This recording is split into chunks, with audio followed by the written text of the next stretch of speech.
Usai demo, masa buruh serobot Mall Nipah Makassar, ternyata ini sebabnya. Kami wartakan, ratusan buruh demonstrasi peringati May Day di Makassar.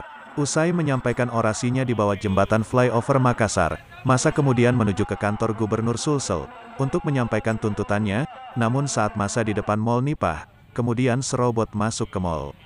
Masa aksi yang tergabung dalam beberapa aliansi di Makassar itu, datang dengan membawa berbagai spanduk, bendera dan poster.